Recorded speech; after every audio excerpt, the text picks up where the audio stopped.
ఎన్నికల హామీలపై CM Chandrababu plate ఫిరాయించారు. Super 6 హామీలు ఎగ్గొట్టేందుకు కొత్త రాగం అందుకున్నారు. సూపర్ 6 హామీలను బయట నుంచి చూసి అమలు చేద్దామనుకున్నానంటూ బాబు యూటర్న్ తీసుకున్నారు.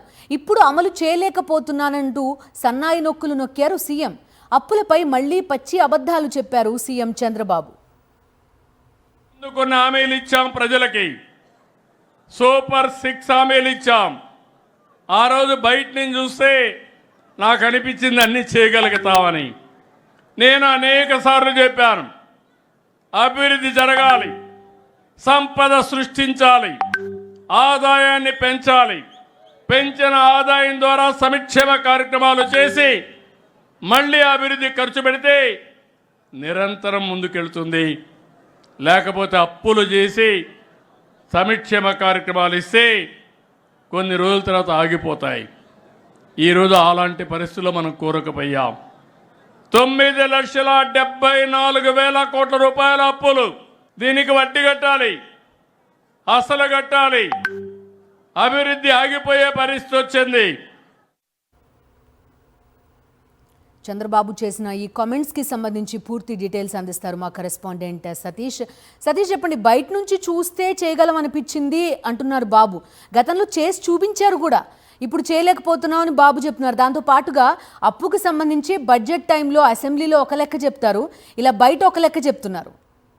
బిందు, చాలా స్పష్టంగా ముఖ్యమంత్రి చంద్రబాబు మరొకసారి ప్లేట్ ఫిరాయించారన్న అంశం ఈరోజు తెలుగుదేశం పార్టీ ఆవిర్భావ దినోత్సవం సందర్భంగా జరిగినటువంటి సమావేశంలో చేసిన వ్యాఖ్యలతో రుజువైంది.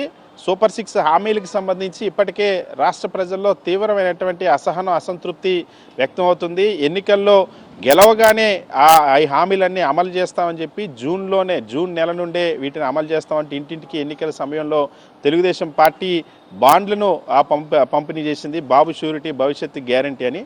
ఇప్పుడు చంద్రబాబు ఆ హామీల అమలు గురించి ప్రజల్లో చర్చ వచ్చేసరికి, ప్రజల నుండి ప్రశ్నలు వచ్చేసరికి, ప్రజలు నిలదీస్తున్నసరికి ప్లేట్ ఫిరాయించారు.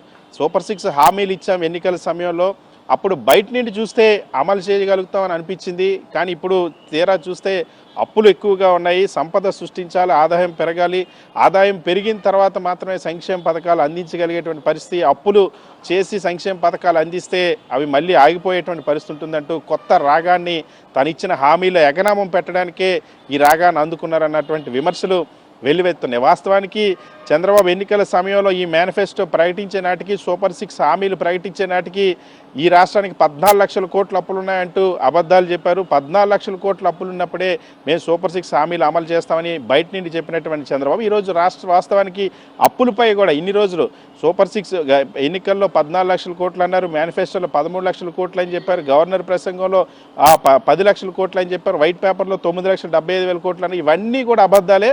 వాస్తవానికి ఇటీవల జరిగిన అసెంబ్లీ సమావేశాల్లో ఆంధ్రప్రదేశ్ రాష్ట్రానికి సంబంధించి నేరుగా తీసుకున్న బడ్జెటరీ అప్పు కానీ, కార్పొరేషన్ ద్వారా తీసుకున్న అప్పు కానీ 6.5 లక్షల కోట్లు మాత్రం ఉందన్న విషయాన్ని స్పష్టంగా చెప్పారు. సో అప్పులపైన తప్పుడు ప్రచారం చేస్తూ సూపర్ 6 హామీల అమలు చేయడానికి మాత్రం ఇలా కొత్త సాకులు, కుంటి సాకులు ఎత్తుక్కుంటున్నారు ముఖ్యమంత్రి చంద్రబాబు అన్న అంశం అయితే ఈరోజు మరొకసారి స్పష్టమైంది. సరిగ్గా దాదాపుగా ఏడాది అవుతుంది ఈ హామీలన్నీ ఇచ్చి, ఈ హామీలపైన ప్రచారం చేసి, ఈ హామీలన్నిటిపైన బాండ్లు ఇంటింటికి పంపించి, ఇప్పుడు ఈరోజు తెలుగుదేశం పార్టీకి సంబంధించినటువంటి ఆవిర్భావ దినోత్సవం నాటి జరిగినటువంటి సమావేశంలో ముఖ్యమంత్రి చంద్రబాబు బయట నుండి మేము హామీలను అమలు చేయగలమని అనుకున్నాం, ఇప్పుడు చేయలేకపోతున్నాం అంటూ ఒక కొత్త రాగాన్ని అందుకోండి ప్రజల్ని మోసం చేయడానికి, ముఖ్యంగా ఇచ్చినటువంటి హామీలు అమలు చేయకుండా. ఎందుకంటే చాలా స్పష్టంగా గతంలో ఇచ్చినటువంటి అన్ని సంక్షేమ పథకాల కంటే ఎక్కువ ఇస్తామంటూ ప్రతి ఒక్క పథకాన్ని కూడా ఇతర రాష్ట్రాల మేనిఫెస్టోలను కూడా ఆ కాపీ కొట్టడమే కాకుండా చంద్రబాబుకి అనుభవం ఉంది కాబట్టి మొదట్లో అధికారంలోకి వచ్చిన వెంటనే ఈ హామీలన్నీ కూడా అమలు చేసేస్తామంటే ఇంటింటికి వెళ్ళి బాండ్లు పంపిణీ చేశారు. కానీ ఇప్పుడు ముఖ్యమంత్రి చంద్రబాబు ప్లేట్ ఫిరాయించారు. హామీలు సూపర్ 6 హామీలు బయట నుండి అమలు బయట నుండి చూసినప్పుడు అమలు చేయగలం అనుకున్నాం. కానీ ఇప్పుడు అధికారంలోకి వచ్చిన తర్వాత, అంటే ఎప్పుడైతే అధికారం వచ్చిందో, అధికారం లేనప్పుడు ఏమైనా చెప్తారో, అధికారంలోకి వచ్చిన తర్వాత ప్లేట్ ఫిరాయిస్తారు, యూటర్న్ తీసుకుంటారు, మాట మారుస్తారు అన్నటువంటి చంద్రబాబు పైనటువంటి ముద్ర ఈరోజు మరొకసారి నిరూపించుకున్నారు. తన సహజమైనటువంటి శైలిలోనే మళ్ళీ హామీల అమలుకు సంబంధించి పూర్తిగా ఇప్పుడు హామీల అమలుని ఇప్పటికీ ఎగనామం పెట్టారు. ఈ ఏడాది ఇప్పుడు కొత్తగా ఇస్తామన్నటువంటి సూపర్ 6 పథకాలే కాదు, గత ప్రభుత్వం అమలు చేసినట్టు పేదలకు విద్య వైద్య వ్యవసాయానికి చేయూతనిచ్చేందుకు అమలు చేసినటువంటి అమ్మఒడి కానీ రైతు భరోసా కానీ ఆరోగ్యశ్రీ కానీ ఫీజు రియంబర్స్మెంట్ ఈ పథకాలన్నింటినీ కూడా ఆపేసినటువంటి పరిస్థితి. సో ఈ నేపథ్యంలోనే ముఖ్యమంత్రి వ్యాఖ్యలు ఈరోజు చేసిన వ్యాఖ్యలు మరొకసారి తీవ్ర వివాదాస్పదంగా మారాయి. ప్రజలు మోసపోయామన్నటువంటి బాధపడేటువంటి పరిస్థితి ఈ వ్యాఖ్యలతో కలిగిందని మనం చెప్పొచ్చు. Okay Satish, thank you.